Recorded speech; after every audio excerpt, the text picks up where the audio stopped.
இப்போ நீங்க கேட்டிருக்க குழந்தை இல்லாதவர்களுக்கு ஏதாவது மூலிகை மருந்து இருக்கான்னு கேட்குறீங்க. நெறைய இருக்கு. சரிங்களா? இது என்னன்னு கேட்டீங்கன்னா, முதல்ல வந்துட்டு யாருக்கு என்ன குறை என்பது பார்க்கணும் நமக்கு. ஆண்களுக்கு இருக்கா? பெண்களுக்கு இருக்கா? அப்படின்றத முதல்ல பரிசோதிக்கணும். இவங்க 2 பேர்ல வந்து என்ன பிரச்சனைகள் இருக்கு? இவங்க அத வச்சு தான் நாம வந்து மூலிகை வந்து இருக்கான்னு என்னென்ன மாதிரி மூலிகை வந்து ஆண்களுக்கு என்ன மாதிரி மூலிகை குடுக்கணும்? பெண்களுக்கு என்ன மாதிரி மூலிகை குடுக்கணுன்றது இருக்கு. நெறைய இருக்கு. அத முதல்ல வந்துட்டு தெரிஞ்சுக்கணும். ஏன்னா, இப்போ வந்துட்டு ஆண்கள், பெண்கள் சரி 2 பேருக்குமே வந்து சங்கடப்படுறாங்கன்னா, அவங்க மருந்து நெறைய இருக்கு.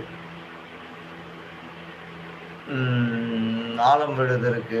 ஆலம் மரத்தோட பட்டைய வந்துட்டு நல்லா வந்து சூரணம் பண்ணி, அத வந்து ஒரு 48 நாள் 2 மாசம் சாப்பிட்டாலுமே போதும்.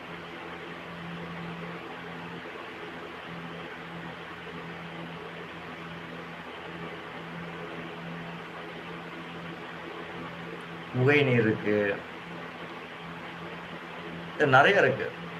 அது வந்து அவங்களோட யாருக்கு என்ன பிரச்சனைன்னு தெரியாம நாம வந்து மருந்து இருக்கான்னா, மருந்து இருக்கு. மூலிகைகள் நெறைய இருக்கு.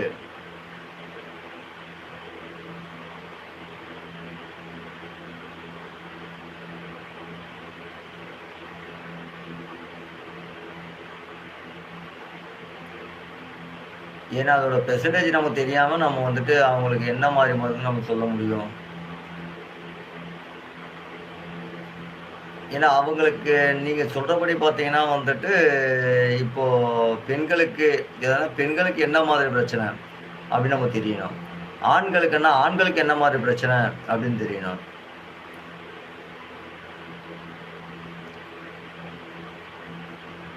மருந்து இருக்கு. மூலிகை மருந்து நெறைய இருக்கு.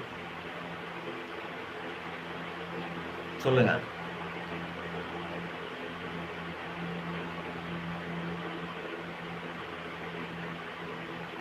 ஏன்னா, நான் அந்த இத பத்தின வீடியோ வந்து நான் இன்னொரு பதிவுல வந்து நான் வந்துட்டு தனியாவே ஒரு வீடியோ போடுறேன் நான் இதுக்கு.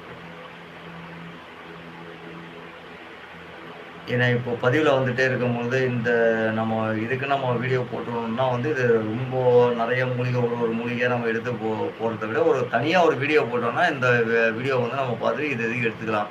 ஏன்னா, சில பேர் வந்து சொல்ல முடியாம இருக்கலாம். சரி இத எடுத்து பயன்படுத்தலாம்ன்றதுக்காக நான் ஒரு வீடியோ போடுறேன், தனியாவே.